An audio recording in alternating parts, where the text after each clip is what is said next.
بسم اللہ الرحمن الرحیم۔ ناظرین، وی لاگ نمبر ہے 357 357 اور آج کے لحاظ سے پہلی قسط ہے اور سب ہیڈنگ ہے نبی اکرم صلی اللہ علیہ وسلم کی شہادت کی خبر اور مارکا پر اس کا اثر۔ صفحہ نمبر ہے 372 اور مین ہیڈنگ ہے غزوہ احد۔ غزوہ احد کچھ حصہ پیش کر چکے ہیں، کچھ باقی ہے۔ انشاءاللہ ہماری کوشش یہ ہوگی کہ یہ کتاب جو کہ سیرت النبی پر لکھی گئی ہے، جس کتاب کا ٹائٹل ہے الرحیق المختوم، سیرت النبی صلی اللہ علیہ وسلم پر دنیا بھر میں اول انعام یافتہ یہ کتاب ہے، اور اس کتاب کے رائٹر ہیں مولانا صفی الرحمان مبارک پوری۔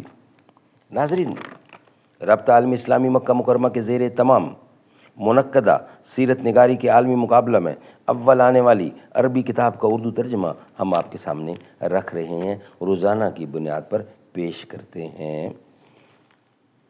نحمدہ ونصلی علی رسولہ الکریم، بسم اللہ الرحمن الرحیم۔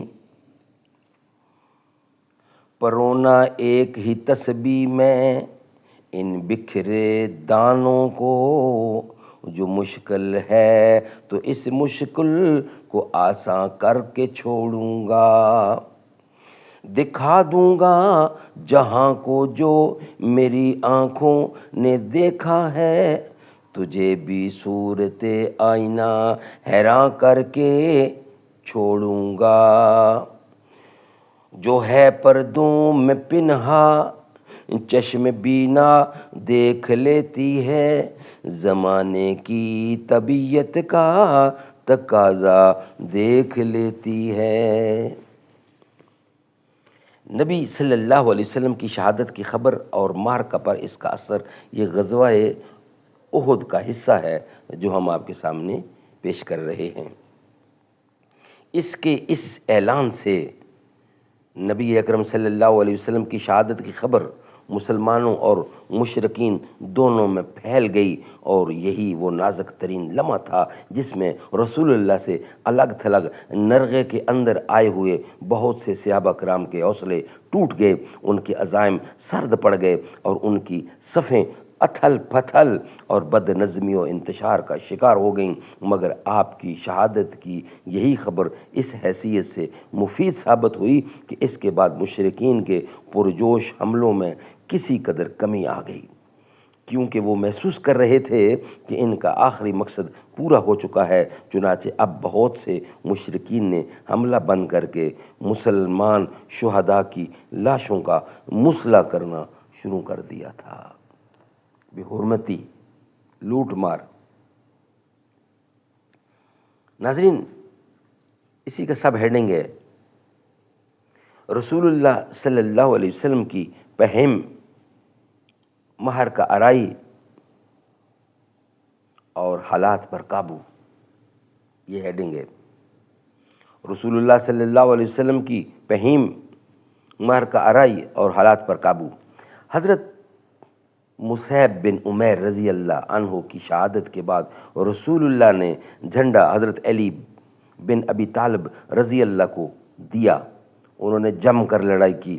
وہاں پر موجود باقی صحابہ کرام نے بھی بے مثال جان بازی اور سرفروشی کے ساتھ دفاع اور حملہ کیا، جس سے بالآخر اس بات کا امکان پیدا ہو گیا کہ رسول اللہ مشرکین کی صفیں چیر کر نرغے میں آئے ہوئے صحابہ کرام کی جانب راستہ بنائیں۔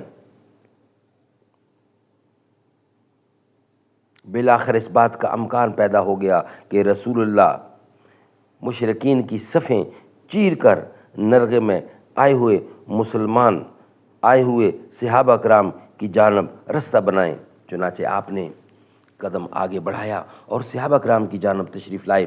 سب سے پہلے حضرت کعب بن مالک نے آپ کو پہچانا، خوشی سے چیخ پڑے، مسلمانوں خوش ہو جاؤ، یہ ہیں رسول اللہ، مسلمانوں خوش ہو جاؤ، یہ ہیں رسول اللہ۔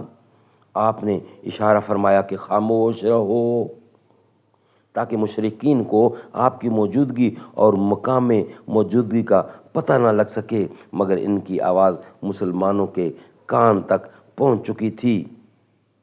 چنانچہ مسلمان آپ کی پناہ میں آنا شروع ہو گئے اور رفتہ رفتہ تقریباً 30 صحابہ جمع ہو گئے۔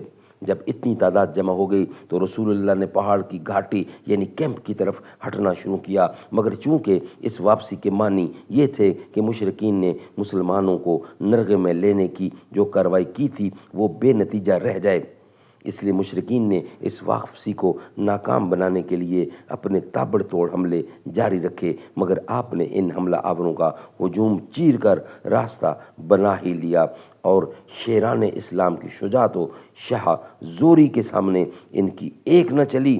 اسی اثناء میں مشرکین کا ایک اڑیل شاہ سوار عثمان بن عبداللہ بن مغیرہ یہ کہتے ہوئے رسول اللہ کی جانب بڑھا کہ یا تو میں رہوں گا یا وہ رہے گا۔ ادھر رسول اللہ بھی دو دو ہاتھ کرنے کے لیے ٹھہر گئے، مگر مقابلے کی نوبت نہ آئی کیونکہ اس کا گھوڑا ایک گڑھے میں گر گیا، اور اتنے میں حارث بن زمع نے اس کے پاس پہنچ کر اسے للکارا اور اس کے پاؤں پر اس زور کی تلوار ماری کہ وہیں بٹھا دیا، پھر اس کا کام تمام کر کے اس کا ہتھیار لے لیا اور رسول اللہ صلی اللہ علیہ وسلم کی خدمت میں آ گئے، مگر اتنے میں مکی فوج کے ایک دوسرے سوار عبداللہ بن جابر نے پلٹ کر حضرت حارث بن سمع پر حملہ کر دیا اور ان کے کندھے پر تلوار مار کر زخمی کر دیا، مگر مسلمانوں نے لپک کر انہیں اٹھا لیا۔ ادھر خطرات سے کھیلنے والے مرد مجاہد حضرت ابو دجانہ جنہوں نے آج سرخ پٹی باندھ رکھی تھی عبداللہ بن جابر پر ٹوٹ پڑے اور اسے ایسی تلوار ماری کہ اس کا سر اڑ گیا۔ کرشمہ قدرت دیکھیے کہ اسی خون ریز مار دھاڑ کے دوران مسلمانوں کو نیند کی جھپکیاں بھی آ رہی تھیں، اور جیسا کہ قرآن نے بتلایا ہے یہ اللہ کی طرف سے امن و طمانینت تھی۔ ابو طلحہ کا بیان ہے کہ میں بھی ان لوگوں میں تھا جن پر احد کے روز نیند چھا رہی تھی، یہاں تک کہ میرے ہاتھ سے کئی بار تلوار گر گئی۔ حالت یہ تھی کہ وہ گرتی تھی اور میں پکڑتا تھا، پھر گرتی تھی اور میں پھر پکڑتا تھا۔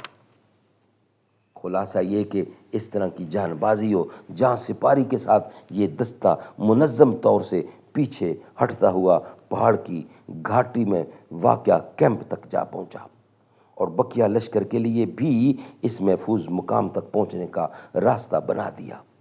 چنانچہ باقی ماندہ لشکر بھی اب آپ کے پاس آ گیا، اور حضرت خالد کی فوجی عبقریت رسول اللہ کی فوجی عبقریت کے سامنے ناکام ہو گئی۔ ناظرین، یہ ویلاگ ہمارا یہاں کمپلیٹ ہوتا ہے۔ انشاءاللہ نیکسٹ ویلاگ اس کا جس میں ہم آپ کے سامنے ذکر کریں گے ابی بن خلف کا قتل۔ ابی بن خلف کا قتل یہ انشاءاللہ ہمارا نیکسٹ ویلاگ ہوگا۔ یہ جو چل رہا ہے ویلاگ، یہ ہمارا ویلاگ یہاں ہی کمپلیٹ ہوتا ہے، یعنی کہ یہ ویلاگ تھا 357 کا پہلا ویلاگ، پہلی قسط نبی اکرم صلی اللہ علیہ وسلم کی شہادت کی خبر اور مارکہ پر اس کا اثر، یہ ہیڈنگ تھا۔ یہ مکمل ہوا۔ انشاءاللہ نیکسٹ ویلاگ کے ساتھ کل حاضر ہوں گے۔ ناظرین، یہ غزوہ احد چل رہا ہے۔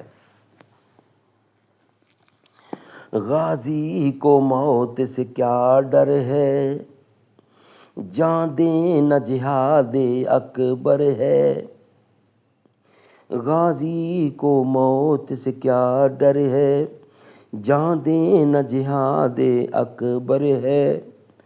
قرآن میں ہے یہ فرمایا، اے مرد مجاہد جاگ ذرا، اب وقت شہادت ہے آیا۔ اللہ اکبر، اللہ اکبر، اللہ کی رحمت کا سایہ، توحید کا پرچم لہرایا۔ محبوب خدا کے پروانے، دوہرا اجداد کے افسانے، پیغام اخوت دینا ہے، یہ کام تجھی سے لینا ہے۔ پھر کفر مقابل ہے آیا، اے مرد مجاہد جاگ ذرا، اب وقت شہادت ہے آیا، اللہ اکبر، اللہ اکبر، اللہ اکبر۔ اللہ کی رحمت کا سایہ، توحید کا پرچم لہرایا، غازی کو موت سے کیا ڈر ہے، جاں دے نہ جہاد اکبر ہے۔